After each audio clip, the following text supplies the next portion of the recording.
Hola, somos estudiantes de la Universidad Técnica de Machala, de la carrera de acuicultura. El video a presentar es de la asignatura de Zoología de Organismos Acuáticos, a cargo del ingeniero Wilmer Galarza.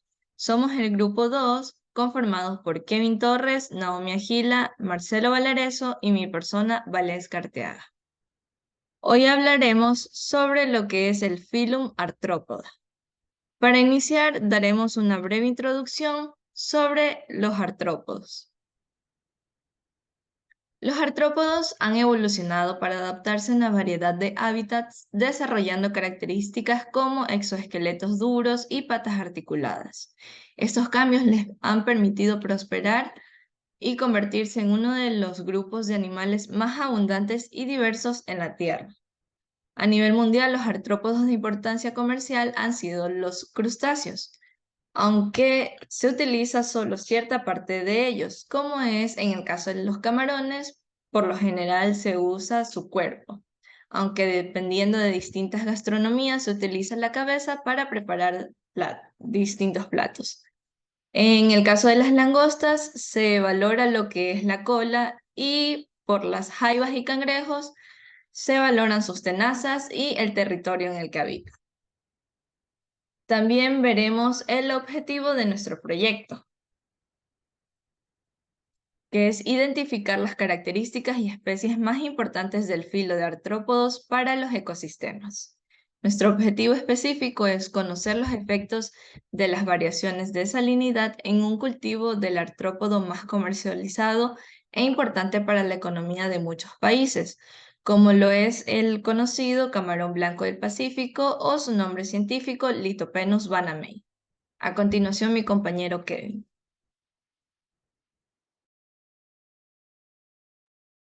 ¿Qué son los artrópodos? Los artrópodos son organismos triblásticos. Esto hace referencia a la presencia de tres capas u hojillas germinales durante el desarrollo embrionario, las cuales son el ectodermo, el mesodermo y el endodermo. Se ha llegado a suponer que provienen de los anélidos y se piensa esto por la gran similitud que existe en la segmentación del cuerpo. La mayor característica de la artropodización es la diferenciación de la pared del cuerpo en zonas blandas y endurecidas. Esto genera gran variedad de mecanismos esqueléticos musculares de tal manera que permite acondicionar su modelo morfológico funcional, así como la adquisición de una cutícula en parte esclerotizada es la que distingue a este filo. También es importante conocer que la palabra artrópoda proviene del griego arthron, que significa articulación, y pous, que significa pie.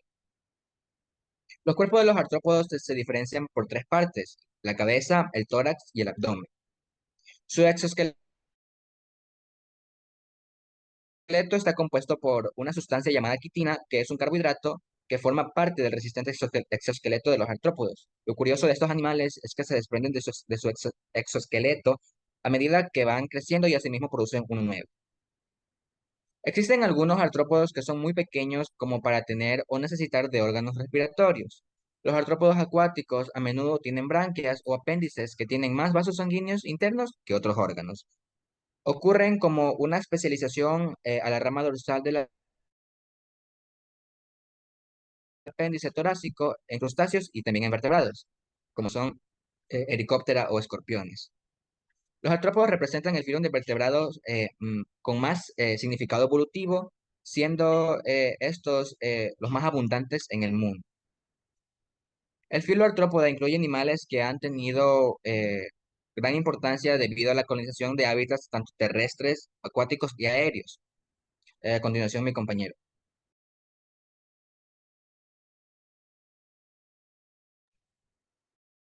Ya, ahora vamos a hablar acerca de las características de los artrópodos.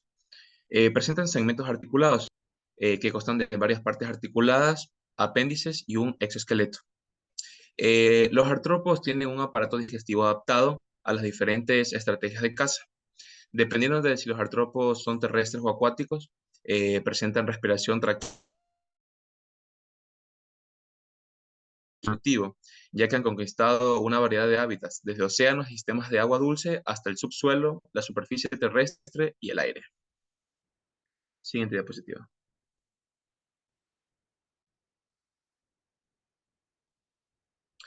Ya, vamos ahora a hablar acerca de su reproducción. Se reproducen sexualmente y sus sexos se distinguen fácilmente. El desarrollo de las crías puede ser directo e indirecto. Directo es cuando los huevos se eclosionan y el individuo parece idéntico al adulto, pero más pequeño. Mientras que en cambio el indirecto, el huevo se convierte en una larva que es muy diferente al individuo adulto. La larva crece y pasa por varias etapas donde sufre muchos cambios profundos hasta que llega un punto donde pues toma la forma del individuo adulto, ¿no? Un ejemplo del directo viene a ser, por ejemplo, los grillos, eh, que al momento que eclosionan se parecen al individuo adulto pero más pequeños, y un ejemplo en cambio del indirecto viene a ser el camarón, que cuando eclosionan apenas son larvas. Siguiente.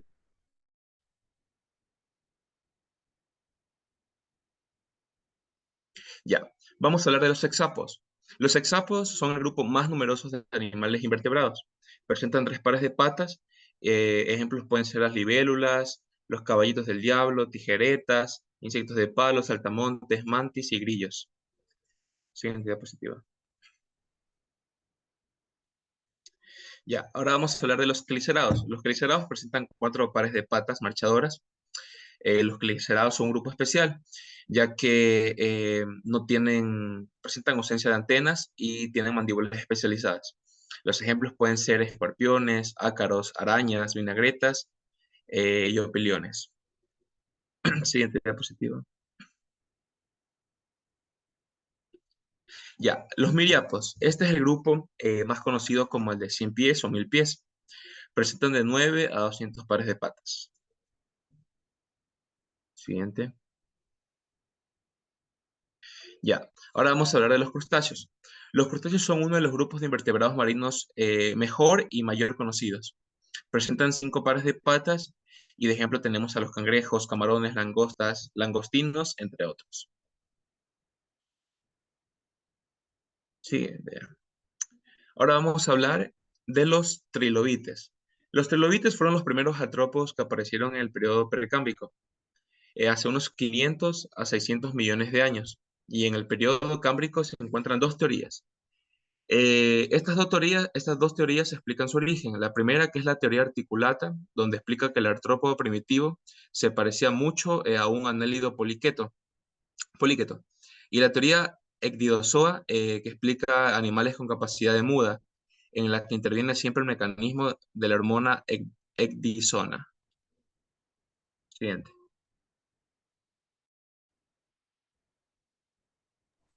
Bueno, principales grupos de artrópodos en Ecuador. Los crustáceos vemos que ayudan en la circulación de nutrientes, son de importancia económica por la acogida en el mercado internacional. Podemos ver que estamos aquí viendo lo que es el camarón Lithopenaus guanamei, más conocido como camarón blanco. Aquí vemos lo que es el cangrejo y aquí copépodos. Siguiente. Ya. También tenemos lo que son los artrópodos insectos, que son componentes importantes y que cumplen funciones como airear el suelo, polinizar las flores, entre otras más. Las principales especies podemos ver que es el escarabajo, la hormiga y lo que son las abejas. Siguiente. Artrópodos de importancia para el cultivo en Ecuador y el mundo. Como principal tenemos lo que es el camarón blanco, el Lithopenaus guanamei. Este es un principal sector de exportación después de lo que es el petróleo, la cual representa el 90% de producción acuícola total en lo que es a nivel mundial. Ya, los 2 primeros pares de patas terminan siempre en lo que son pinzas pequeñas, a lo que es que lo diferencia de los que son los langostinos, ya que son muy similares. Siguiente. Ya, cangrejos rojos, con su nombre científico que es Fucides occidentalis, son considerados como especies hidrobiológicas, viven en madrigueras de tierras bajas y son crustáceos branquiuros. Siguiente diapositiva. Ya, la langosta verde también tiene una gran acogida, que más conocida que es como la Panulirus gracilis. Se distribuyen en regiones tropicales y templadas. Este es un recurso muy importante económicamente para lo que es la población pesquera de la costa continental del Ecuador, bajo una gran presión pesquera, tanto en la pesca comercial como en la que es subsistencia. Bien. Ya. También tenemos lo que son los percebes. Polycipes elegans. Esta, pues, como lo podemos leer que dice que están también conocidos en lo que son los restaurantes, que han reconocido lo que es el sabor y las cevicheras locales.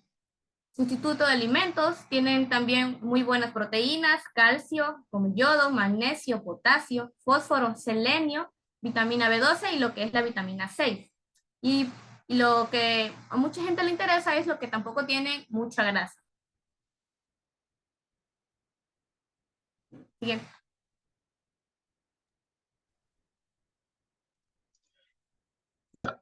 A continuación, vamos a hablar acerca de los parámetros físicos y químicos.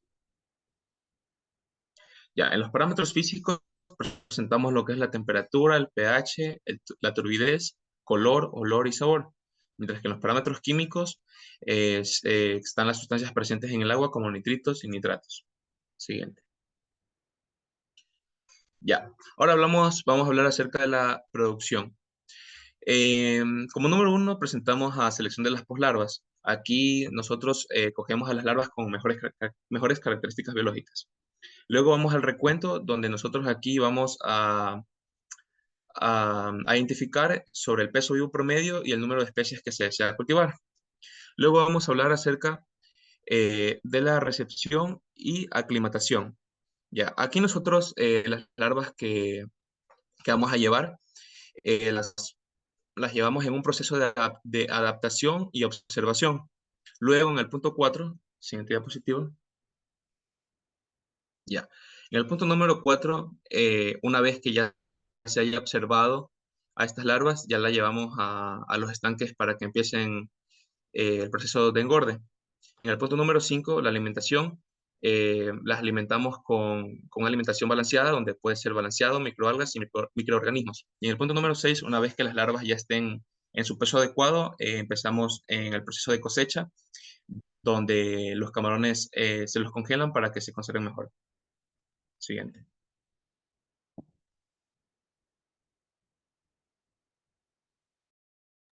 Ahora hablaremos sobre lo que es el cultivo de camarón a nivel internacional. Bueno, el camarón se ha cultivado durante varias décadas y actualmente se produce en al menos 50 países en todo el mundo. La industria se concentra en dos regiones principales, como son Asia y América. En los países asiáticos como China, Tailandia, Vietnam, Indonesia, Malasia, Filipinas, entre otros, representan aproximadamente el 80.1% de la producción mundial. En las Américas como Ecuador, México, Brasil y entre otros, estos se, se estimula que producen alrededor del 17.7%. Ahora, los orígenes del cultivo de camarón a nivel internacional. Esto se remonta a la década de 1930 en Japón, donde se logró la producción en cautividad del camarón japonés Penaus japonicus.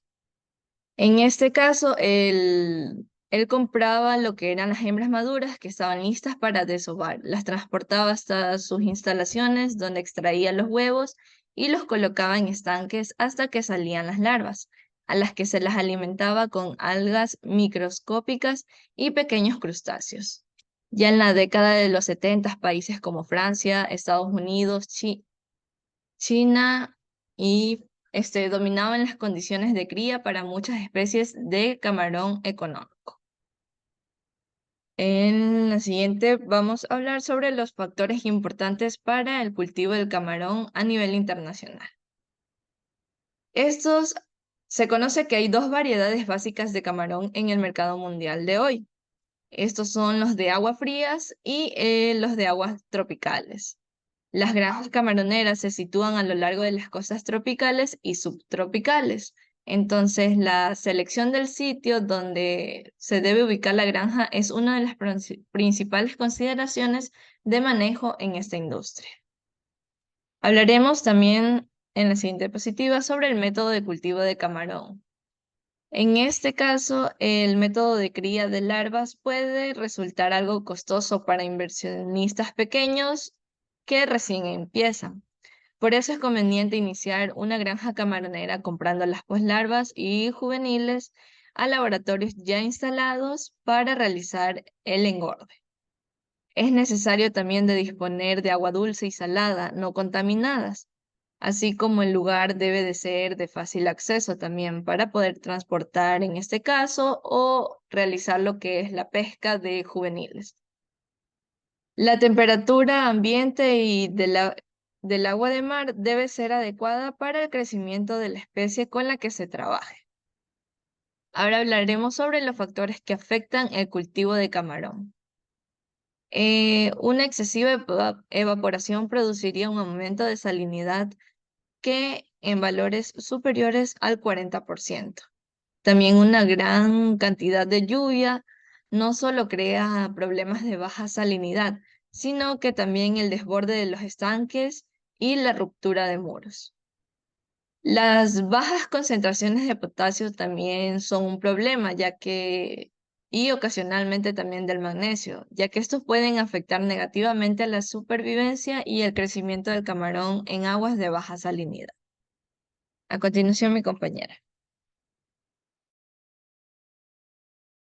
El cultivo de camarón a nivel regional. Como ya sabemos, el área de la camonicultura es el sector de la industria acuícola que más ingresos genera a nivel mundial, por encima de cualquier otra producción de especies marinas para el consumo humano. A nivel regional o continental, la camaronicultura se extiende por varios países, entre los cuales tenemos como primer punto a Ecuador.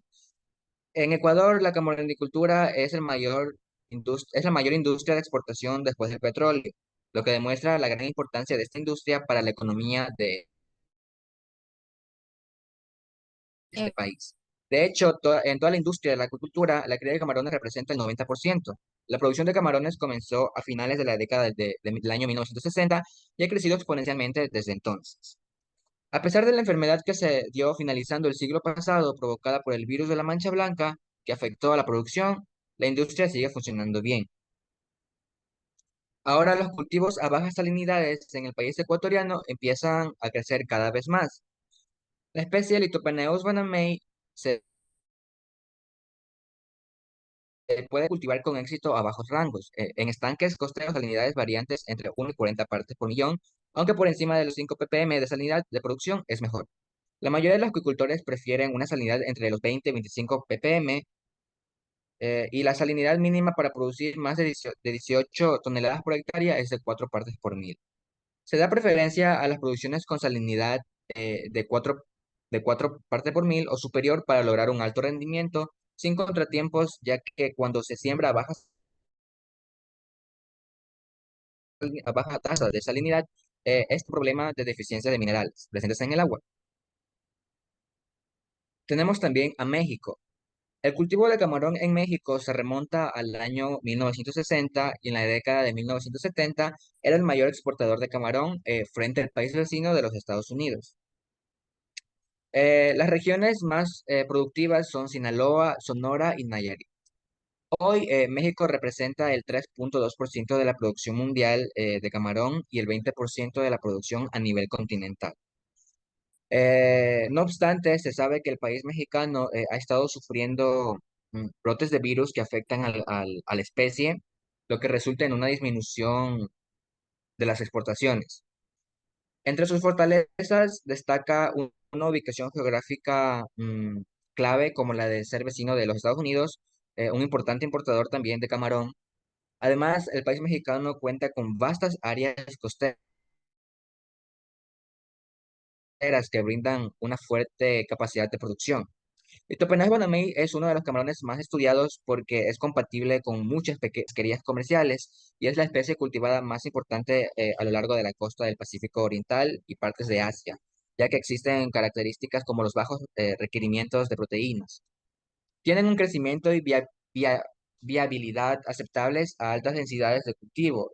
La capacidad del camarón blanco para adquirir la energía almacenada y distribuirla eficientemente entre las necesidades de mantenimiento y crecimiento depende de la influencia de factores ambientales, siendo la salinidad uno de ellos, que afecta al metabolismo de estos organismos. Por ejemplo, en un cultivo en Sinaloa, en México, se obtuvo una tasa de supervivencia del 71% en Lithopenaeus banamei a una salinidad de 0.7. Esta variación o tolerancia a la salinidad se debe a que este organismo es una especie eurialina de agua salobre. También es un buen osmorregulador adecuado para una gran variación de salinidad, por lo que se puede cultivar lejos de las costas. Tenemos también a Venezuela. El cultivo de vino es el componente más importante de la agricultura venezolana. Hasta el año 2005, Venezuela tenía la producción por hectárea más alta de América Latina. Sin embargo, en 2005 se confirmó la presencia del virus Taura, que afectó al 67% del total de fincas en Zulia, Falcón y Nueva Esparta. La enfermedad ha llevado a los camaroneros a buscar alternativas como la cría de camarones marinos en aguas dulces o de bajas salinidades. En este país existe la facilitación de la producción comercial gracias a su geografía, la cual brinda acceso rápido a los mercados más importantes, además de ofrecer terrenos adecuados y una gran cantidad de recursos. La acuicultura de camarón en aguas subterráneas da solución a esta creciente necesidad de expandir e incrementar este tipo de cultivo hacia otras zonas, alejadas de las zonas costeras, como un medio alternativo para la mayor producción. Por otro lado, estudios en Zulia han demostrado que estos crustáceos están adaptados a una baja salinidad, mientras que se cree que las larvas de camarón pueden crecer a niveles de salinidad entre el 20 y 45 partes por mil. Eh, Aunque existe evidencia de que las larvas de camarón no pueden soportar los rápidos cambios de salinidad debido a que sus branquias y algunas de sus estructuras corporales no están del todo desarrolladas. Muchos otros países como Cuba, Colombia, Brasil también han optado por este método debido a que reduce el riesgo de enfermedades causadas por los microorganismos presentes en el agua marina cerca de las costas. Factores y ventajas. Las bajas concentraciones de sales minerales presentes en el agua marina, como lo son el calcio, el magnesio, el sodio, el potasio, el fósforo, entre otros, pueden afectar negativamente a la supervivencia y el crecimiento de los camarones en aguas de baja salinidad. Se puede aplicar estas sales en el agua, pero sigue siendo una problemática al momento de determinar la cantidad de estas sales requeridas para compensar el desequilibrio iónico del agua. Algunas de las ventajas son que el costo de la tierra es más bajo que la tierra en las zonas costeras. También que se minimizaría el impacto de la enfermedad en los recursos hídricos y también guía a una bioseguridad. Se ha demostrado que la reutilización eficiente de aguas residuales para mejorar la calidad del agua a través de la recirculación ayuda también al éxito de estos cultivos. La electricidad sería más barata, por lo que se contaría con mayor suministro de la misma y también por apoyo del gobierno. En cuanto a su ubicación, mm, mm, al estar tierra adentro, se encuentra muy cerca de los principales ejes de transportes viales del país, agilizando el abastecimiento de insumos y el traslado de cosechas a las plantas procesadoras. A continuación, mi compañera.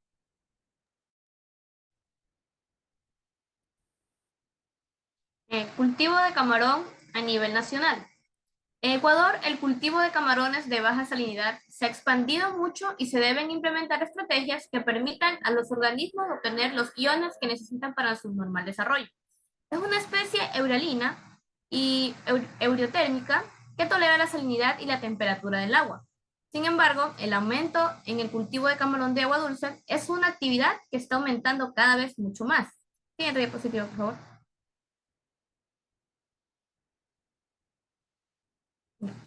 El desarrollo del camarón será lento porque su parte de energía se utilizará en el proceso de osmorregulación. Las especies de camarones de agua cálida crecen a mejores temperaturas entre el 25 grados y 32 grados. Estos rangos de temperatura durante todo el año son típicos de las aguas costeras tropicales. En áreas subtropicales, las temperaturas pueden descender por debajo de los 25 grados durante semanas o meses, por lo que los camarones no crecerán muy bien. Siguiente diapositiva. Ventajas. Como ventajas podemos tener que la producción de camarón de agua dulce ha logrado dar lugar a sistemas intensivos y extensivos. de acuerdo a su población y el uso de insumos. También, indispensablemente, su gran capacidad para mantener la presión osmótica y la regulación iónica en diferentes ambientes salinos.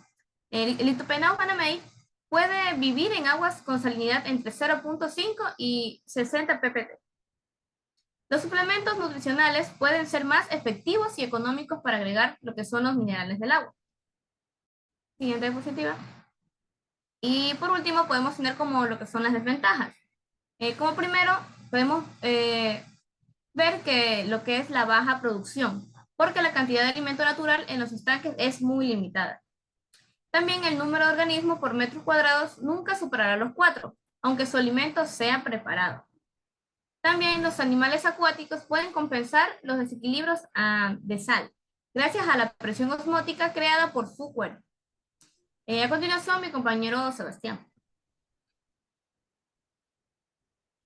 Ya, a continuación vamos a hablar acerca de las discusiones y conclusiones.